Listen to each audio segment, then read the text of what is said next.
This is getting crazy. The charts are vertical, the headlines are glowing.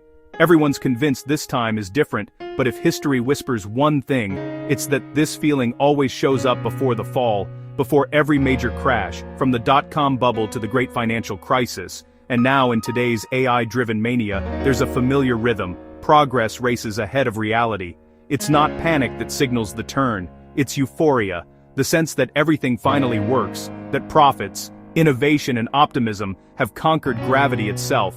That's when the clock quietly starts ticking. Every boom begins with something real. In 1999 it was the internet, an invention so transformative that everyone had to be part of it. Now in 2025, it's artificial intelligence, different technology, same psychology, a new innovation creates scarcity. In the dot-com era, bandwidth was gold. Today, it's computing power and electricity. Investors rush to whatever seems scarce, chips, servers, megawatts, and profits pile up in a narrow corner of the economy.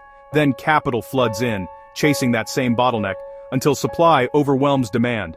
Margins disappear. The story hasn't changed, only the math has. The internet boom of the late 90s looked unstoppable.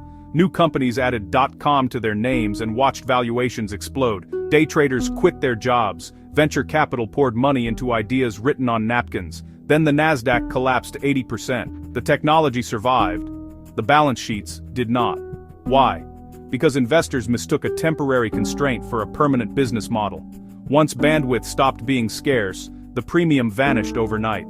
Fast forward 25 years. Today, the constraint is compute power. AI's foundation is physical, chips, racks, cooling systems, and megawatts. Profits gather where scarcity lives, but the race to expand capacity always ends the same way.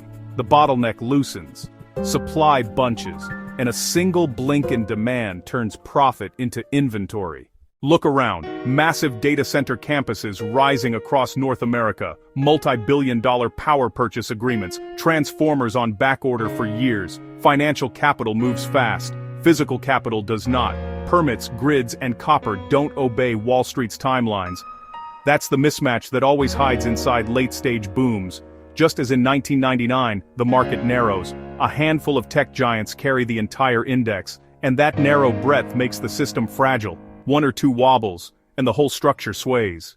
In the dot-com era, margin debt exploded. Today, it's short-dated options, bets that expire in a day and move billions in minutes. They amplify everything, liquidity in calm times, panic and volatility. That's how a small shock turns into a crash, but the core mechanism is the same. Capital races to the bottleneck. Profits attract more capital. The bottleneck breaks, and the cycle turns. In 1999, the tell was bandwidth. In 2025, it's megawatts and square footage. The grid itself has become a character in the story. From Northern Virginia to the Midwest, utilities are stretched thin, projects wait for power delivery years out, permits pile up, cooling systems strain against physics, each delay is a cost you can't hedge. Meanwhile, AI companies pre-provision capacity for future workloads. They build now, hope to fill later. But depreciation doesn't wait for customers. When revenues lag, the spreadsheet starts to bite. And as AI models become more efficient, hardware that was scarce last year suddenly isn't. Scarcity rents fade, even as demand grows. That's how booms quietly deflate.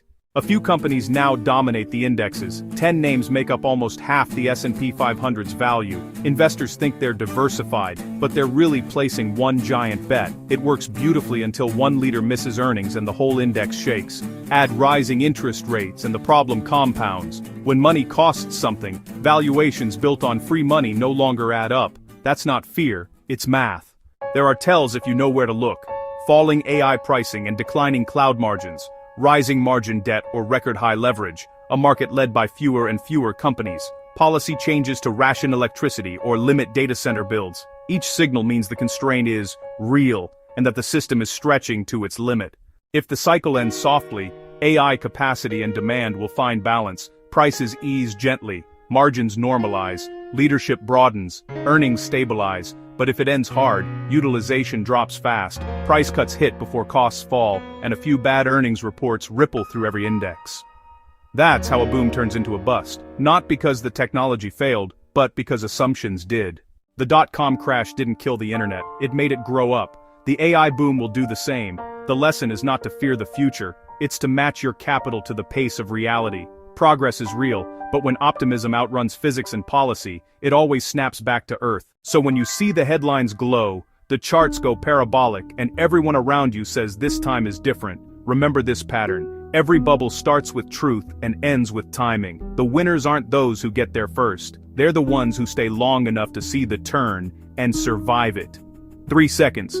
You've been watching Express EconGeoFinance Insights, your fast track to understanding the forces shaping our world. Stay curious, stay vigilant, and remember, when everything looks perfect, that's when the cycle whispers, it's time. If you found this helpful, please like this video and subscribe to the channel, Express EconGeoFinance Insights. Share your thoughts in the comments. What signals are you watching right now?